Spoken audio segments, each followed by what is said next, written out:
शैतान के 3 सोने के बाल। बहुत पुराने समय की बात है। एक बहुत गरीब औरत ने एक सुंदर बेटे को जन्म दिया। उस बच्चे के हाथ पर नीले रंग का एक बड़ा सा दाग था, जो पंडितों के अनुसार उसे भाग्यवान बना रहा था। उसके जन्म के साथ ही उस गांव के ज्ञानी ध्यानी पंडित ने भविष्यवाणी की कि यह बच्चा 14 साल की उम्र में एक राजकुमारी से विवाह करेगा और खुद राज करेगा। एक दिन ऐसा हुआ कि एक राजा शिकार खेलते हुए रास्ता भूलकर उसी गांव में आया जहां उस बालक का जन्म हुआ था। गांव वालों ने उस राजा को पहचाना नहीं, क्योंकि उन लोगों ने कभी उसे देखा ही नहीं था। गांव के एक बूढ़े ने बातों बातों में राजा को बताया कि कुछ दिनों पहले उनके गांव में एक ऐसा बच्चा पैदा हुआ है जो 14 साल की अवस्था में इस राज्य के राजा की लड़की से विवाह करेगा। राजा को ये बात सुनकर बहुत गुस्सा आया, क्योंकि कुछ दिन पहले उसके घर में एक बेटी का जन्म हुआ था। राजा वैसे भी बहुत ही घमंडी और कठोर हृदय का व्यक्ति था। राजा ने सोचा कि क्यों न मैं उस गरीब औरत को कुछ धन देकर इसका बच्चा इससे ले लूं और इसका काम तमाम कर दे, तो न ही यह भाग्यवान बच्चा रहेगा और न ही मेरी राजकुमारी से विवाह कर पाएगा। वह गांव के उस बूढ़े से बोला, बाबा, तुम मुझे उस औरत के पास ले चलो। वो उस बच्चे को ठीक ढंग से नहीं पाल पाएगी। मैं उस बच्चे को अच्छे ढंग से पालकर बड़ा करूंगा। बूढ़ा उस राजा को उस भाग्यवान बच्चे की मां के पास ले गया। राजा ने उससे अपना बच्चा देने की विनती की और बोला, तुम बहुत गरीब हो, इस बच्चे को कैसे पाल सकोगी? ये बच्चा मुझे दे दो, मैं इसे बहुत अच्छी तरह पालूंगा। वो गरीब औरत उसे अपना बच्चा देने से इनकार करती रही। तब राजा ने उसे बहुत सा धन दिया और बोला, इस धन से तुम अपना पेट पालना और जब ये तुम्हारा भाग्यवान बेटा बड़ा हो जाएगा तो खुद ही तुम्हारे पास आ जाएगा। गरीब माँ ने सोचा, चूंकि यह बहुत ही भाग्यशाली बच्चा है इसीलिए यह अमीर आदमी इसे लेने मेरे घर आ पहुंचा है। शायद यही ईश्वर की इच्छा है। बहुत सोच विचार के बाद उस गरीब औरत ने अपना बच्चा राजा को दे दिया। राजा ने उस बच्चे के लिए एक लकड़ी का संदूक खरीदा और उस संदूक में डालकर बहते हुए पानी में छोड़ दिया। उसने सोचा कि दम घुटने से बच्चा इस संदूक के अंदर ही मर जाएगा। वो ये सोचकर मन ही मन बहुत खुश हो रहा था कि उसने अपनी प्यारी सी बेटी को उस अनचाहे पति से बचा लिया। मारने वाले से बचाने वाला बड़ा होता है। यही उस बच्चे के साथ भी हुआ। वो लकड़ी का संदूक बहते बहते एक पंचक्की में जाकर अटक गया। उस पंचक्की पर काम करने वाले नौकर ने जब वो लकड़ी का बक्सा देखा तो बहुत खुश हुआ। उसने सोचा कि उस बक्से में जरूर ढेर सारा धन होगा। उसने पानी में घुसकर इस संदूक को बाहर निकाला। जब उसने संदूक को खोला तो देखा कि गंदे से कपड़े पहने एक बच्चा उसमें सो रहा था। नौकर ने सोचा कि यह बच्चा मेरे किस काम का, क्यों न मैं इस बच्चे को पंचक्की के मालिक के पास ले जाऊं। वो जरूर इसे अपने पास रख लेगा, क्योंकि उसका अपना कोई बच्चा नहीं है। ऐसा सोचकर वह नौकर उस बच्चे को अपने मालिक के पास ले गया। पंचक्की का मालिक उस बच्चे को देखकर बहुत खुश हुआ। उसने सोचा कि शायद ईश्वर ने उसकी पत्नी की प्रार्थना सुन ली और इस बच्चे को उसके पास भेज दिया। उन दोनों पति पत्नी ने बड़े प्यार और लगन से उस बच्चे को पालना शुरू किया। जैसे जैसे कह बच्चा बड़ा होता गया उसके चेहरे पर तेज आता गया। उसे कोई भी देखता तो देखता ही रह जाता। एक दिन एक घटना ऐसी घटी जिसने उस बच्चे के जन्म के समय की भविष्यवाणी को सच्चा सिद्ध कर दिया। राजा किसी काम से उसी रास्ते से बाहर जा रहा था जिस रास्ते पर वह पंचक्की थी। रास्ते में अचानक बहुत बड़ा तूफान आ गया तो राजा को उसी पंचक्की के पास रुकना पड़ा। राजा ने उस सुंदर से युवक को दुकान पर बैठे देखा तो उस पंचक्की के मालिक से पूछा, क्या ये तुम्हारा बेटा है? ये तो बहुत ही सुंदर है। चक्की का मालिक बोला, यह मेरा बेटा ही है, क्योंकि हमने ही इसे पालपोस कर बड़ा किया है। आज से करीब 14 साल पहले ये बच्चा हमें एक लकड़ी के संदूक में मिला था। राजा को पुरानी बातें एकदम ताज़ा हो गई। उसे चक्की के मालिक की बात सुनकर बहुत आश्चर्य हुआ कि वह बच्चा, जिसे वह अब तक मरा हुआ समझ रहा था, अभी तक जिंदा है। उसने उस लड़के को खत्म करने की तरकीब फिर सोची। वह पंचक्की के मालिक से बोला, क्या आप इस लड़के को मेरा एक काम करने की आज्ञा दे सकते हैं? मैं रानी के पास एक पत्र भिजवाना चाहता हूँ। ये पत्र बहुत ही जरूरी है। मैं इस काम के लिए इसे सोने के 2 सिक्के दूंगा। लड़के ने फौरन हाँ कर दी और चक्की का मालिक भी उसे भेजने के लिए तैयार हो गया। राजा ने झट से अपनी रानी को एक पत्र लिखा। उसने लिखा, जैसे ही ये लड़का तुम्हारे पास मेरा ये पत्र लेकर पहुँचे, तुम इसे मरवा देना और महल से दूर दफना भी देना। ये सब कुछ मेरे वापस आने से पहले हो जाना चाहिए। इतना लिखने के बाद उसने मुहरबंद वह पत्र उस लड़के को दे दिया। लड़का उस पत्र को लेकर राजमहल की ओर चल दिया। वह आज तक अपने घर से कहीं बहुत दूर नहीं गया था, अतः राजमहल का रास्ता नहीं ढूंढ सका और जंगल में ही भटकने लगा। शाम ढल चुकी थी, तभी अंधेरे में उसे दूर से रोशनी आती दिखाई दी। वह दौड़कर उस रोशनी की तरफ गया तो देखा कि वहां पर एक छोटा सा कच्चा घर था। उस घर में कोई दरवाजा नहीं था। जब वह उस घर में घुसा तो उसने देखा कि एक बूढ़ी औरत आग जलाए बिल्कुल अकेली बैठी है। वह औरत उस लड़के को अपने सामने देखकर डर गई। उसने लड़के से पूछा, बेटा तू कहाँ से आ रहा है और तुझे कहाँ जाना है? लड़के ने जवाब दिया, मैं पास के गांव की पंचक्की से आ रहा हूँ और रानी माँ को ये खत देने जा रहा हूँ, पर मैं इस जंगल में अपना रास्ता भूल गया हूँ। रास्ता ढूंढते ढूंढते शाम हो गई। अंधेरे में मुझे यही घर दिखाई दिया, इसलिए मैं रात गुजारने के लिए यहाँ आ गया। उस बूढ़ी औरत को उस लड़के पर बहुत दया आई, क्योंकि वह डाकुओं के ठहरने की जगह थी और वह बूढ़ी औरत उन डाकुओं की नौकरानी थी। उसे डर था कि अगर डाकुओं ने उसे देख लिया तो उसे मार डालेंगे। लड़के को ये जानकर पहले तो कुछ डर लगा कि वह डाकुओं के घर में घुस गया है, पर अंधेरे में कहीं और जाना भी आसान काम नहीं था, और दिन भर चलते रहने के कारण वह बहुत थक चुका था, सो उसे बहुत जोरों की नींद आ रही थी। वह उस बुढ़िया के कहने पर घर के एक कोने में चुपचाप जमीन पर सो गया। आधी रात के बाद जब डाकू उस घर में आए तो किसी और को अपने घर में सोता देखकर अपनी नौकरानी पर बहुत गुस्सा करने लगे। बूढ़ी नौकरानी ने उन्हें सारी बात बता दी और वह चिट्ठी भी डाकुओं के सरदार के हाथ पर रख दी जो उस लड़के ने उसे दिखाई थी। राजा की मोहर देखकर उन डाकुओं को उस चिट्ठी पर कुछ शक हुआ। सरदार ने बड़ी सावधानी से उस चिट्ठी को खोलकर पढ़ा तो सोते हुए उस लड़के पर उसे बहुत तरस आया। उसने उस चिट्ठी को फाड़ दिया और एक दूसरी चिट्ठी उसमें रख दी। उस चिट्ठी में लिखा था, जैसे ही ये लड़का राजमहल में पहुंचे, तुम इस लड़के से अपनी राजकुमारी का विवाह कर देना।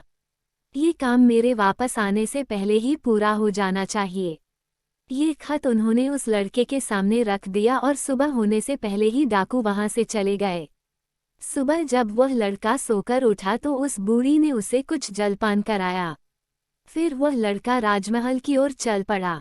राजमहल पहुंचकर उसने वह खत रानी माँ तक पहुंचा दिया। रानी ने जब खत पढ़ा तो उसे बड़ा आश्चर्य हुआ कि राजा ने ये कैसी आज्ञा दी है। एक अनजान लड़के से वह अपनी राजकुमारी का विवाह कर दे। खत पर राजा की मोहर लगी हुई थी, अतः ये कोई धोखा भी नहीं हो सकता। राजा के वापस आने से पहले ही उसे अपनी बेटी का विवाह इस लड़के से करना था। रानी ने लड़के को अपने पास बुलवाया। उसका भोला भाला और सुंदर चेहरा उसे बहुत पसंद आया और उसने अगले ही दिन उससे अपनी बेटी का विवाह कर दिया। लड़का राजकुमारी के साथ सुख से उस महल में ही रहने लगा। कुछ महीनों बाद राजा वापस अपने राजमहल में आया तो उस लड़के के बारे में जानने के लिए बहुत उत्सुक था, पर उसे जब ये पता लगा कि रानी ने राजकुमारी का विवाह उसी लड़के से करवा दिया है तो उसे बहुत गुस्सा आया। जिस बात को वह नहीं होने देना चाहता था, उसकी पत्नी ने वैसा ही कर दिया। उसने अपनी पत्नी से वो खत मांगा। राजा ने उसमें उस लड़के से राजकुमारी के विवाह की बात लिखी देखकर हतप्रभ रह गया। उसे लड़के पर शक हुआ कि वो पढ़ा लिखा है, जरूर रास्ते में खत बदल दिया होगा। उसने लड़के को अपने पास बुलवाया और उसे सच्चाई बताने की आज्ञा दी। लड़का बोला, हे राजन, मुझे कुछ नहीं पता कि इस खत में आपने क्या लिखा था, क्योंकि मैं तो इसे ऐसा ही लेकर आ गया। हाँ, जंगल में मैंने एक पुराने घर में रात जरूर गुजारी थी, क्योंकि मैं राजमहल का रास्ता नहीं ढूंढ पाया था और जंगल में भटक गया था। राजा को उस लड़के की बात पर विश्वास नहीं हुआ। वैसे भी राजा को उस लड़के से बहुत नफरत। थी। वह नहीं चाहता था कि उसकी बेटी से शादी करने के बाद वह इस राज्य का राजा बने। वह लड़के से बोला, मेरी गैरहाजिरी में रानी ने मेरी बेटी की शादी तुझ कंगाल से कर दी है, पर मैं इस शादी को तब तक अपनी सहमति नहीं दूंगा जब तक तू मुझे शैतान के 3 सोने के बाल नहीं लाकर देगा। जब तू ये 3 सोने के बाल मुझे देगा, तभी सही मायने में उसका पति बन पाएगा। राजा ने ऐसी असंभव शर्त इसलिए रखी थी कि 3 सोने के बाल ढूंढते ढूंढते ही ये लड़का कहीं मर खप जाएगा। इस प्रकार उसे इस लड़के से अपने आप छुटकारा मिल जाएगा। अब लड़के के आगे राजा की आज्ञा का पालन करने के अलावा कोई और रास्ता नहीं था, क्योंकि अगर वह राजा की आज्ञा का उल्लंघन करेगा तो भी राजा उसे मरवा देगा। इससे अच्छा है कि बाहर जाकर ढूंढने पर शायद वह 3 सोने के बाल लाने में सफल हो जाए। वह अगले दिन मुंहंधेरे ही शैतान के सोने के बाल ढूंढने निकल पड़ा। चलते चलते वह एक बड़े शहर में पहुंचा। शहर की सीमा पर एक बड़ा सा गेट था, जिस पर हथियारबंद सिपाही पहरा दे रहा था। सिपाही ने उस लड़के से पूछा, यहाँ तुम्हारा क्या काम है? क्या तुम कुछ समझते और जानते हो? लड़का बोला, मैं सब कुछ समझता और जानता हूँ। सिपाही बोला, अगर तुम सब कुछ जानते हो तो हम पर भी एक मेहरबानी करो। हमें भी बताओ कि शहर की सीमा पर यह जो कुआं है, पहले इससे मीठा पानी निकलता था, पर अब इसमें पानी ही नहीं है। ये सूख गया है, क्यों? लड़का बोला, अभी तुम थोड़ा सब्र करो। जब मैं अपना काम खत्म करके वापस आऊंगा तो तुम्हें बताऊंगा। इतना कहकर वह गेट से निकलकर आगे गया। उसके बाद वह दूसरे शहर के बड़े से गेट के पास पहुंचा तो वहां पर भी एक हथियारबंद सिपाही पहरा दे रहा था। उस सिपाही ने भी उस लड़के से पहले वाले सिपाही जैसा सवाल पूछा, तो लड़के ने उसे भी वही जवाब दिया। सिपाही बोला, अगर तुम सब कुछ समझते और जानते हो, तो कृपा करके मुझे इतना बताओ कि इस शहर की सीमा पर जो सेब का पेड़ लगा है, उसमें पहले सोने के सेब लगते थे, पर अब ये पूरी तरह सूख गया है, अब इसमें पत्तियां भी नहीं लगती। ऐसा क्यों? लड़का बोला, थोड़ा इंतजार करो। अपना काम पूरा करके आने पर मैं इसका जवाब तुम्हें बताऊंगा। इतना कहकर वह आगे चल दिया और चलते चलते तीसरे शहर की सीमा पर पहुंचा, तो वहां पर एक बड़ी सी नदी थी, जिसमें एक छोटी सी नाव थी और एक नाविक उस पर बैठा था। नाविक ने उससे पूछा, तुम यहाँ क्यों आए हो और यहाँ के बारे में क्या समझते जानते हो? लड़का बोला, मैं सब कुछ जानता हूँ। नाविक बोला, अगर तुम सब कुछ समझते और जानते हो तो कृपा करके मुझे बताओ कि आने जाने के इस काम से मुझे छुटकारा कैसे मिलेगा? लड़का बोला, इस सवाल का जवाब मेरे वापस आने पर तुम्हें जरूर मिलेगा, पर पहले तुम मुझे नदी पार करवाओ। नाविक ने उसे अपनी नाव पर बैठाकर दूसरे किनारे पर छोड़ दिया। जैसे ही वह नदी के दूसरे किनारे पर गया, उसे वहां नीचे की ओर जाने वाला कच्चा और अंधेरा सा रास्ता दिखाई दिया। वह उसी रास्ते पर चल पड़ा। काफी नीचे पहुंचने पर उसे एक बूढ़ी औरत आंगन में बैठी हुई दिखाई पड़ी। जैसे ही उसने उस घर में प्रवेश किया तो उस बूढ़ी औरत ने उससे पूछा, अरे बच्चे, तू कौन है और यहाँ पर क्यों आया है? तुझे पता नहीं कि यहाँ पर शैतान रहता है? लड़का बोला, मैं ठीक जगह पर आ गया हूँ। अब तुम मेरी सहायता करो। मुझे शैतान के सिर के 3 सोने के बाल चाहिए, नहीं तो मुझे मेरी पत्नी वापस नहीं मिलेगी। बूढ़ी औरत बोली, बेटा, ये तो तेरी बहुत बड़ी मांग है। इसे पूरा करना इतना आसान नहीं है। जब राक्षस घर वापस आकर तुझे यहाँ देखेगा तो कच्चा ही चबा जाएगा। इसलिए मुझे ही तेरी रक्षा करनी पड़ेगी। उस बूढ़ी औरत को लड़के पर तरस आ गया।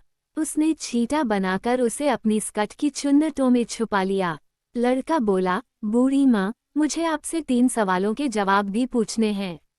पहला सवाल है, एक कुआं जिसमें से पहले शरबत की तरह मीठा पानी निकलता था, आजकल क्यों सूख गया है? दूसरा सवाल है कि एक सेब का पेड़ जिस पर पहले सोने के सेब लगते थे, अब उस पर पत्ते भी नहीं लगते, वह पेड़ क्यों सूख गया है? तीसरा सवाल है कि एक नाविक को क्यों हमेशा इधर से उधर जाना पड़ता है, उसे इससे छुटकारा क्यों नहीं मिलता? बूढ़ी धाई माँ बोली, ये तीनों बड़े कठिन सवाल हैं। इन सवालों के जवाब भी हमें राक्षस से ही मिल सकते हैं। मैं तेरे लिए यह कोशिश भी जरूर करूंगी, पर अब तू चुपचाप छुप जा, नहीं तो जिंदा नहीं बच सकता। शाम को राक्षस घर पहुंचा। अंदर घुसते ही उसने शोर मचाना शुरू कर दिया, मुझे अपने घर में किसी मनुष्य की गंध आ रही है। आज जरूर कुछ गड़बड़ है। यहाँ कौन आदमी आया था? इतना कहकर उसने पूरे घर में झांक कर देखा, पर उसे कोई भी मनुष्य नहीं मिला।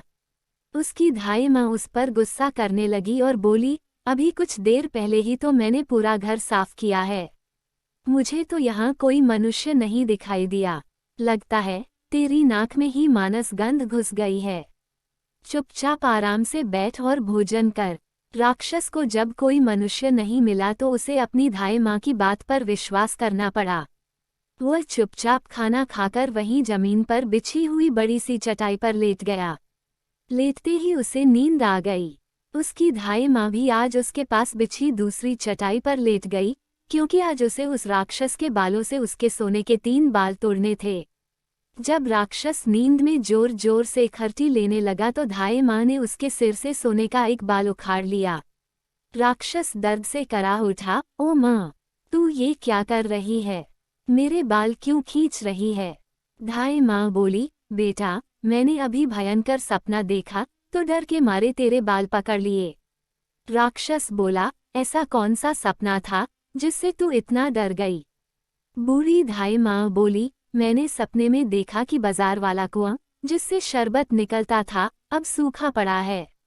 इसमें किसका कसूर है? राक्षस बोला, इसे सिवाय मेरे कोई नहीं जानता। उस कुएं के नीचे एक बड़ा सा पत्थर है और उसी पत्थर के नीचे एक बड़ा सा मेघ रहता है। अगर उस बड़े से मेघ को मार दिया जाए तो उस कुएं से फिर से शरबत निकलना शुरू हो जाएगा। इतना कहकर राक्षस फिर जोर जोर से खर्ची भरने लगा।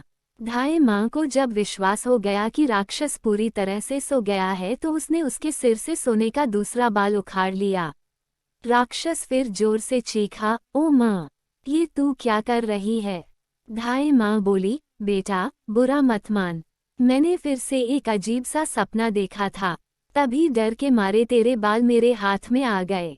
राक्षस ने पूछा, ऐसा कैसा सपना था जिससे तू इतना डर गई थी? बूढ़ी माँ बोली, मैंने सपने में देखा कि उस राज की सीमा पर जो सेब का एक पेड़ है, जिस पर पहले सोने के सेब लगते थे, अब सूख गया है। इसके सूखने का क्या कारण है? राक्षस बोला, इस पेड़ की जड़ में एक चूहा रहता है जो इसकी जड़ों को काटता रहता है। अगर उस चूहे को मार दिया जाए तो वह पेड़ फिर से सोने के सेब देने लगेगा। पर अब तू मुझे अपने सपनों से परेशान मत कर, मुझे चैन से सोने दे। इतना कहकर थोड़ी देर बाद वह राक्षस फिर जोर जोर से खर्राटे लेने लगा। जैसे ही बूढ़ी माँ को लगा कि राक्षस सचमुच सो गया है तो उसने तीसरी बार सोने का बाल उखाड़ लिया। अब तो राक्षस गुस्से से आग बबूला हो गया और धाई माँ को खरी खोटी सुनाने लगा। धाई माँ उसे शांत करने की कोशिश करने लगी, फिर बड़े प्यार से बोली, बेटा, मैं इन अजीब अजीब सपनों का क्या करूं? अभी अभी मैंने फिर से एक अजीब सपना देखा। राक्षस बोला, ऐसा कौन सा सपना देखा, जल्दी कह, मुझे जोर से नींद आ रही है। बूढ़ी माँ बोली, मैंने सपने में देखा कि मुझसे एक नाविक शिकायत कर रहा था कि उसे हर समय इधर से उधर जाना पड़ता है। उसे इससे छुटकारा क्यों नहीं मिलता? इसमें उसका क्या कसूर है? राक्षस बोला, वह नाविक मूर्ख है। जिस दिन वो किसी और आदमी के हाथ में अपना चप्पू दे देगा, उसे हर रोज के आने जाने से छुटकारा मिल जाएगा। इतना कहकर राक्षस फिर से अपनी चटाई पर लेट गया और खर्राटे लेने लगा। अब धाई माँ ने उस लड़के को अपनी स्कर्ट से निकाला और उसे 3 सोने के बाल देकर बोली, अपने तीनों सवालों के जवाब तो तू सुन ही चुका है। अब ये ले 3 बाल और तुरंत यहाँ से भाग जा। लड़के को असली रूप में करने के बाद धाई माँ ने झटपट उसे घर से बाहर निकाल दिया। लड़के ने हदया से उसको धन्यवाद दिया और अपने ससुर के राज्य की ओर चल पड़ा। रास्ते में उसे फिर वही नाविक और पहरा देते हुए दोनों सिपाही मिले। नाविक ने जब उसे दूसरी ओर उतारा तो वह लड़का बोला, तुम अपना ये चप्पू किसी और के हाथ में दे देना, तभी तुम्हें इस रोज रोज के आने जाने से छुटकारा मिल जाएगा। जब सिपाही को उसने उसके प्रश्न का उत्तर बताया तो उसने बहुत सा धन एक गधे पर लादकर उस लड़के को इनाम के रूप में दिया। वह उस धन से लदे हुए गधे को लेकर जब पहले सिपाही के पास पहुंचा तो उसे भी उसके प्रश्न का उत्तर बताया। उस सिपाही ने भी बहुत सा धन एक गधे पर लादकर उसको इनाम दिया। अब वो सोने के 3 बाल और 2 गधों पर ढेर सारा धन लेकर अपने ससुर के पास पहुंचा, तो उसे देखकर राजा हैरान रह गया। तीनों बाल और धन से भरे हुए 2 गधों को देखकर राजा ने उससे पूछा, तुम्हें यह इतना ढेर सारा धन कहाँ से मिला? लड़का बोला, मैं नदी के उस पार गया था, वहाँ मुझे बहुत सारा धन मिला, उसमें से कुछ धन मैं अपने साथ ले आया। राजा को लालच आ गया। वो लड़के से बोला, क्या मैं भी नदी के उस पार से तुम्हारी तरह कुछ धन ला सकता हूँ? लड़का बोला, क्यों नहीं। उस नदी में नाव पर एक नाविक बैठा है, जो अपनी नाव से आपको उस पार ले जाएगा, पर आप उसका चप्पू उससे लेकर नाव को खुद चलाएंगे तो नदी की दूसरी ओर पहुंचकर ढेर सारा धन ले आएंगे। लालची राजा इतना सुनकर नदी की ओर चल पड़ा। वहां सचमुच ही एक छोटी सी नाव पर एक नाविक बैठा था। राजा उस नाविक के पास गया और उसके हाथ से उसका चप्पू लेकर खुद नाव चलाने लगा। अब उस नाविक को रोज के आने जाने से छुटकारा मिल गया और राजा को उस नाविक की जगह हर समय नाव पर इधर से उधर जाने की सजा मिली।